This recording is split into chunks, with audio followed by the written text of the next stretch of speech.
Hello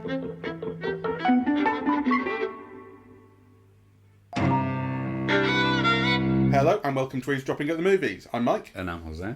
And today we're talking about The Menu. Yes. Which I was kind of looking forward to. You know, the trailers made this look fun. It's directed by Mark Mylod, who's primarily a TV director. He did direct Ali G in The House 20 years ago, which was not a great film. And he's directed another couple of films that I don't think either of us have even heard of. He's mostly known for TV, so he's an English guy. He works in comedy, like with Reeves and Mortimer in this country. He did Shameless, I think, a couple of episodes. He took Shameless to the States, I think. He did Succession, which was big. He did a lot of Entourage. So he's got a name as one of these directors who, you know, has done some big bits of TV and is a professional working director. He's not known for his cinema work. And I guess one of the questions for me is, you know, how does he rate as a cinema director? But let's get on to that. Not very highly.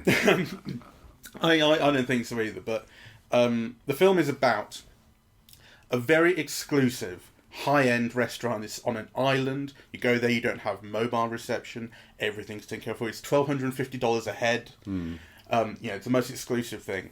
Each course is introduced to you personally by the chef. He explains it. And the courses are of interesting, sort of, they're creative, let's say. And this particular evening is, I don't know how much to say because I don't know how much of it was in the trailer really, but I definitely got the feel from the trailer that it was going to be like a Most Dangerous Game thing, you know, which it isn't quite, but there is definitely a huge amount of threat. Spoilers ahead. Yeah, spoilers ahead. Yeah, we're going to talk about the film freely. Yeah, so this is a film in which the guests are on the menu, as it were. Yes. And I suppose I would start by saying I don't think there was an awful lot in the film that surprised me in terms of what happened. I did kind of see every major plot point coming in some way, but what I didn't see was little surprises along the way in terms of like how it was done, or, you know, kind of, there was always a sense of humour to it. Yes, I thought it was very witty. Yeah. And I thought, and I loved the actors in it actually. I really just was not impressed by the mise en scène of it, really.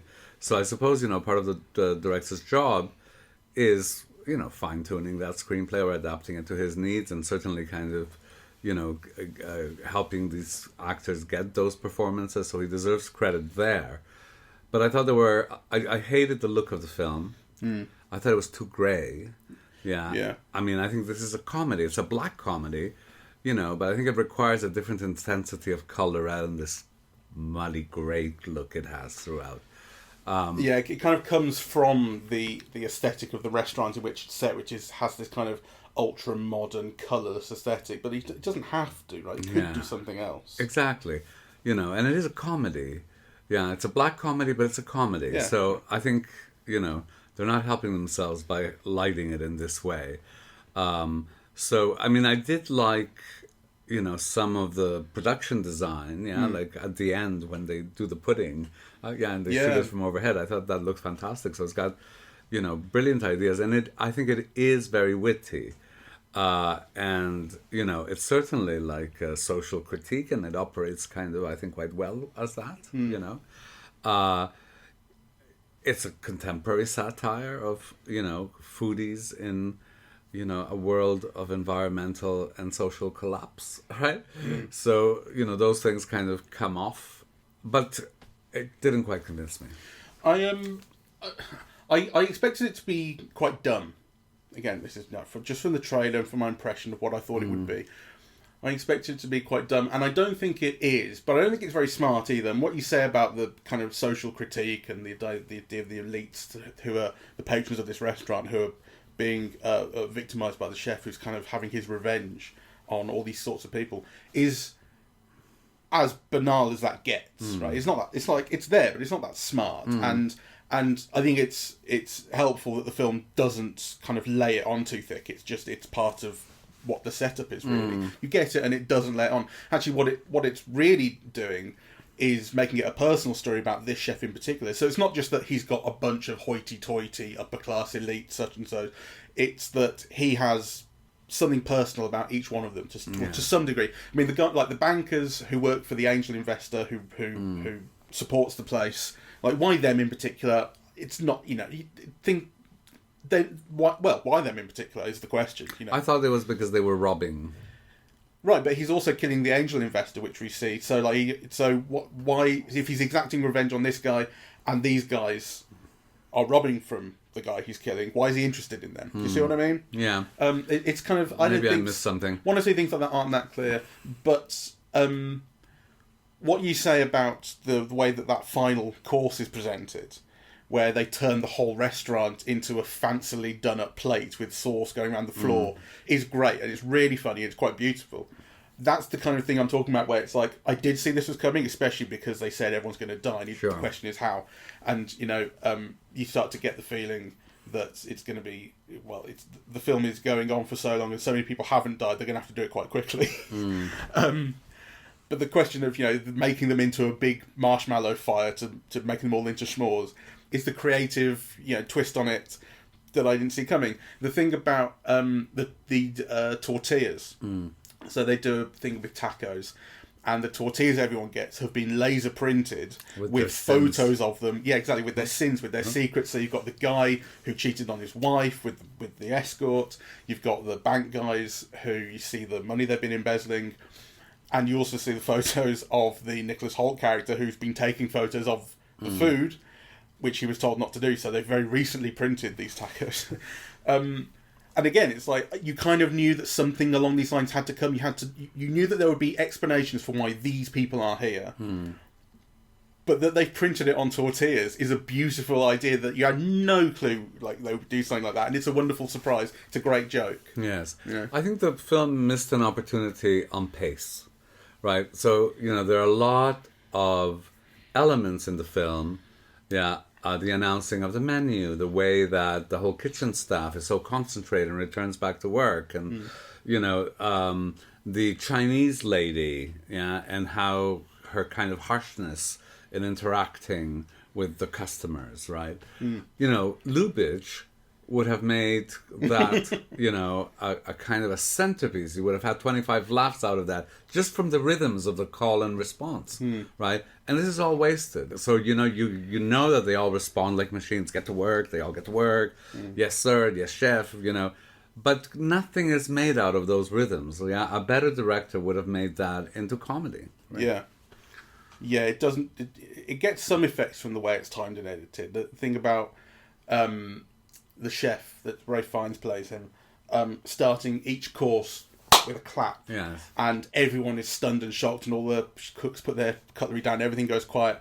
It is used to fairly good effect to show you the shock, basically, of particularly the Anya Taylor-Joy character, who is getting increasingly uncomfortable with being there. But, as you said, you also feel a lot of these missed opportunities where it could... I just kept feeling like this could be more intense, or it could be more tense, it could be funnier. It could be funnier. It could be all these things. It could be more elegant. And it's not, but that's not to say that it's a flat film. It's not. It does do, I think, most of what it gets the effects, I think, for the most part, it's going for. It would be nice to see it going for more, in a way. I mean, it works. I enjoyed it. Though, I kind of just can't help thinking of things that would have been better. I would have preferred somebody other than Ralph Fiennes as the chef. You think he's too obvious a choice? Also, I think he's an actor who almost never warms up on screen. Yeah, I've seen him on stage and he's just brilliant, right? And, I don't know if it's because I was introduced to him on Schindler's List. Actually, every performance I've seen him in, including the romantic comedies, there's always something kind of cool and distant. Yeah, so he's really skilled, exactly what he's thinking. Yeah, but he never brings the audience to him, He's not like a Brad Pitt or a Leonardo DiCaprio. When they smile, you're with them in a way. Yeah, like... Is that not fitting for this character? No, because you want to see what's driving him crazy, what drove him to this. There has to be something human, right, about it. And the story tells you, but I don't think you feel it from him. I know what you mean. It did work for me when Anya Taylor-Joy has worked out this thing about the cheeseburger. She's seen his kind of deepest, darkest secret in his house, which is that he was happiest when he was working at a burger place in 1987, getting Employee of the Month. You know, he hasn't had that joy in his life since, and she figures out how to turn this into a potential escape. You know, your food's joyless, make me a cheeseburger. And as he does it, life comes back to him, a smile comes back to him. I bought it, right? But I do know what you mean. That's why I said, is he too obvious a choice? Because he does communicate that, but actually the character is kind of asking for something more than that. There's something too cool, too calculated, too distant about him as an actor, actually, on screen. I think he is like that in almost all of the performances, except the Guadagnino one, the bigger splash, where he really lets loose. Right. Yeah, I loved him in that. But, you know, you can tell the difference between him and actually Nicholas Hoult or Anna Taylor-Joy. Yeah, like, they have a warmth about them, you know. Even when Anna Taylor-Joy is being, like, very calculating, you can tell she's a tough cookie and she's not putting up with any shit. You know, there are moments where you just kind of, she either smiles or, you know, she conveys something. You are with her in a way, yeah? And Nicholas Hoult, I thought, was just, like, so charismatic and charming. I thought, you know, stop doing this shit and just do a lovely romantic comedy.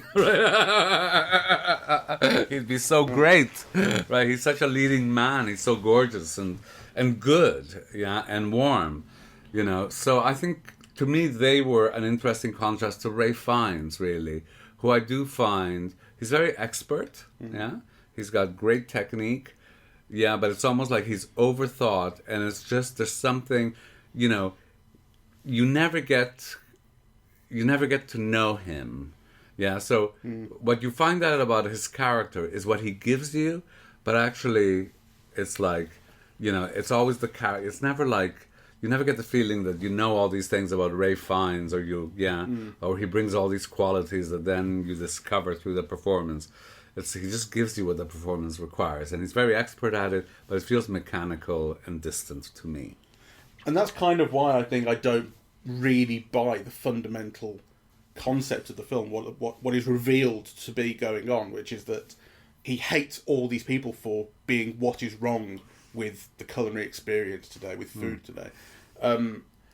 Because I think part of it is in the writing, and part of it is in the fact that I don't know why some of these specific characters are here. It's quite a funny joke when it's revealed that the reason he's got the John Leguizamo character there, John Leguizamo is playing a very famous actor, is that the one day off in 6 years that he got to go and see a film, he saw this John Leguizamo film, or John Leguizamo's character's film, and thought it was shit, and that's a funny joke at first, but then actually it turns into, you're a guy you're an artist who's lost a sense of art, who's lost the reason that he's doing it, that sort of thing, he says. And it's like, why make it that serious? It was actually better when it was just a funny joke about, I had a day off and I didn't like your film. Yeah. Do you know what I mean? But it does try to make it into this deeper thing about the malaise that is plaguing the loss of art and so on. The old couple who, they're there, you know, every 6 months or something. Yes. And they don't remember the food. You're like, is that really enough? Enough to kill someone for it? I know that you do have to give yourself over to this kind of film because it's not realistic. But still, do you actually feel like there's enough in these characters to really buy it? No. I'm not really sure I do. The thing about the critic is very obvious and kind of dumb, that she has the power to, you know, her tortillas are printed with images of restaurants that have shut down on the basis of her bad reviews. You go, that's as simple as that gets. Like, putting a critic in your film is as simple as the use of that character gets. Still, I think it's important that they have it. I think, you know, it was important that it be like that. I think it was good to bring out some of the phoniness of that whole thing. To me, the film was simplistic because it's a lowbrow film, in the sense that it's kind of catering to an audience that doesn't understand why people would pay those prices, right? And actually doesn't understand that fundamentally there are pleasures to be had in going to eat that kind of haute cuisine, right? I mean, we've experienced it, you know? And I've personally always found that it's worth it. It's worth that exorbitant amount of money, right? Like, you can't do it every day, but actually I enjoy the theater and the experience and the food, right? This makes it seem that somehow, that it's all bullshit, really, and everybody's just collaborating on that bullshit, and it's all about having status, and demonstrating status and power, rather than having anything to do with the food. Of course, it could easily be both things, or it could be one thing for one person, but at least recognize that for other people, there's the other thing. It's interesting, the Nick Holt character, in that respect, because he is the real foodie. Out of everyone we see in this restaurant, you've got guys who are there for status, like the bank guys. The John Leguizamo character, probably a bit of that as well. You've got the guys who, the old couple who are there every 6 months and they've forgotten what the joy is, but they just have money and they're there. You have the restaurant critic who has her own thing. He's the only one who is there because he's bang into the food. He loves it. But at the start, I think you're really seeing him as, and I think you're meant to see him as someone who, is in love with the idea of it, the idea of following around this chef. I've seen all his shows and all that kind of stuff. And as he, they get this amuse-bouche on the boat over to the island, and he's savouring it. Oh, it's the best thing I've ever tasted. And you're meant to, you're thinking, I'm taking the piss out of this guy. The more you see of him, and it's quite a funny thing, the way that no matter what's going on in the restaurant, and a suicide happens at one point, he's just about the food. He's not even noticing that a guy just got his finger cut off. One of the guests was attacked by the staff and got his finger cut off. He's just eating the food. And the more that happens, the more I'm thinking, I actually really buy it now. Like I think this guy really is into the food. He's there for all the right reasons, actually. Yes. It's interesting that, and all they've done is just keep him doing the same thing, just going on about the food, but he starts to convince me. Yeah. I mean, I didn't understand why they killed him, just because, he isn't a good cook. Well, he punishes him for being, I guess, what you think he is at the start, which is the guy who's just about, the following the famous chef around, wanting to be in the famous chef's, kind of wake in some way, and think about, I know what that machine is in the kitchen, I have one or whatever. And he's punishing him for that, but by the time he's got to punishing him for it, I don't think that's who he is anymore. Like, the film's punished him too late for being that guy. Well, I think the film is, by that point, is punishing him for something else, which is to bring an innocent person in. True. Knowing that she's going to be killed, right? That's true. So there's that moral dimension. But, then I didn't understand why the film needed to humiliate him as a bad cook. Because actually I didn't get the sense at the beginning that was his profession or whatever. I mean, he just looked like someone who's a real foodie, who's really into the food and, tries things at home maybe, but, I do think that's unreasonable of the chef character, basically. I think you're absolutely right to say by that point it has also become about, you've brought someone who wasn't on the guest list and you knew that everyone was to die. You're right about that. But then the fact that the punishment still takes place as this humiliation of the fact that he's not a good cook, so why are you interested? That is illogical by that point. Yeah. I mean, I think that the film doesn't give you grounds for condoning all the murders. No. And I think that's kind of where it fails as a kind of a satire, really. I mean, I remember in the 70s, I don't remember it very well because, it is like 40 or 50 years ago, but I remember seeing Who Killed the Great Chefs of Europe. Right. Yeah, there's a film called Who Killed the Great Chefs of Europe, which was a big hit. Actually, it was with Robert Morley and Jacqueline Bisset. Okay. And it was partly a satire of like food and restaurants and stuff like that. And I remember it being like super funny, right? And you didn't have to know very much about food to find it super funny. I mean, certainly at that age I wouldn't have. And I think this kind of failed for me in that respect, really. If you call it a satire, what do you think it's a satire of? Well, I think it's a satire of foodieism, of like, this worship of the figure of the chef, first of all, right? And the fancy kind of menu descriptions and so on. He's made a meal all about memory, and he goes back to his first It's all taco. about storytelling, and, all that stuff. And then the food itself, which is like molecular fusion, and there's a criticism, this is not real food, I'm hungry. Yeah, they give them, for the second or third course, they give them all of the things that go on bread, but no bread. So they're just giving them accompaniments. Yes. Yeah. So that kind of conceptual stuff, it's a satire of all of that, really. And I think it does make its points, and I did find it quite entertaining. I mean, I did laugh quite a few times. But I think, you leave feeling a bit flat. Well, the reason I asked, if it's satire, what's it satire? Because I agree. I think it is doing that with the foodiness. But the deaths. So the one death is the suicide of the sous chef, which I think fits into that because he's committing suicide as a meal. Yes. So it's the fact that what is it really? He's good, but he's not great. And the life that he would ideally seek to have of the great chef is also not one that he would want, and his life's a mess, sort of thing. I mean, I wasn't that totally clear on it, but that's along those lines. I didn't like that because, the implication is, so what if you're not, the best chef in the world? He's obviously a very good cook. And why does being very good instead of great have to result in suicide?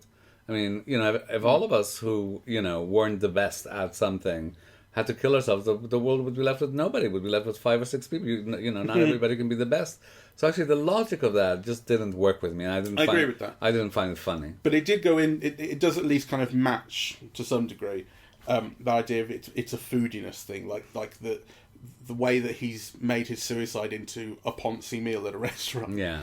The other deaths, or murders, so the murder of the angel investor, and I guess cutting off the finger of the one guest who tries to leave. Can we just linger a little bit on that? Because I thought the murder of the angel investor was such a lost visual opportunity, right? Imagine what a better director would have done with that death scene or that killing scene. I've seen things like that. I think maybe I can't bring them to mind immediately, but I've definitely seen that image of someone being hung up and tortured for an audience sort of thing. Yeah, with the wings and the water and, you could have turned that into such a great scene. It's all shot from afar. It's all shot from inside the restaurant. I know. Yeah. Let's get one look at the guy's face. I know. It's a completely wasted opportunity. But basically, what I'm sort of trying to get to is the idea that you're saying that the it's not possible to kind of reconcile the murders, or what did you say, to justify the murders, and that's where it fails as a satire. I'm not sure I see how that quite adds up. I think it's true that you don't quite see how you can justify these murders, but why does that make it fail as a satire of what I think it is trying to satirize? Well, because it leaves you against the film. Mm-hmm. I mean, you have to be with it, and this is making you think, well, why do all these poor people have to die? I mean, you brought up some of the characters. For example, one of the old guys is having an affair. But is that a reason to kill somebody? And then what did the wife do? Yeah, I didn't understand why she had to die. Right? But I guess the victims of the victims of the murders should, I guess, in theory, be the victims of the satire, the people who are being satirized or criticized, and I think we would be in agreement that they are not really being satirized. The guests. Yeah. Well, I think there's an attempt to do it, but I just think it doesn't work. Right. And partly it doesn't work because, I think Ray Fiennes says something, you've come to my restaurant 11 times, can you remember what you ate last time? Yeah. And they says something like, God, no, it was halibut. Well, who the fuck cares? I can't remember what I ate yesterday. Is that, a reason to kill me? Yeah. So they're not there for no reason, but the reason's not good. Is trying to take the piss out of them a bit, but it's mostly not succeeding at it. Had they been praising the cod that they ate last time to the skies and being all ponds and whatever, then, you might have had a joke there and, you might have pushed the satire, but they don't even do it on that level. So I take it back. I don't think it's a good script, actually, because I thought the script was quite good. It's witty, and it has its moments, but I think it's quite sketchy. And I mean that in terms of it's like a sketch show, in a way. Or maybe vignette would be a better thing. Like, everyone's there in this setup, but it's almost like everyone just gets their moment, or everyone gets their piece, and some of it doesn't really add up. So, the thing about the couple who the husband has cheated on the wife, that becomes a really minor point. But it's introduced in the tortilla scene as like the sin, as you put it, right? The key sin, the reason that they're there somehow. It's like, it's not the reason that they're there, right? It's like the tortilla scene, I guess, is like shit stirring and drama stirring by the chef somehow.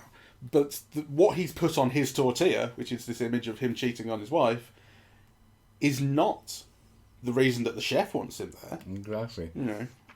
And it's a moral thing rather than a foodie thing, right? So I think it's a kind of, the film is often quite confused about those things. So, it might not be he might not be a very nice person, but if this is satire on foodiness, then what sin against gastronomy has he committed, right? Or, I didn't, I wasn't clear on that. I definitely think of it as less of a satire than I think you do. I think you're right. There are elements of satire, but I do think that. So, what do you think of it as? Well, I think of it more generally as a kind of high concept black comedy. I guess. Like I would describe it as satirical to some degree, but it's not the driving focus. I don't think. I think the driving focus is these. As I put it, kind of vignette-y things, like the idea of this scene is this, the idea of this scene is this, and there's something, although there is obviously a through line to everything, well, I think something is quite separate about a lot of it. Well, I think the more we talk, I'm more convinced that this is the film's failure, because, if it's a black comedy, then, the object of its comedy is that it's satirizing that, foodiness and so on, right? And taking it to an extreme. Right, so if those things don't come through, then it's kind of part of the film's problem. Yeah, it might be the case. Because I don't think it should be as divorced as you're making it seem.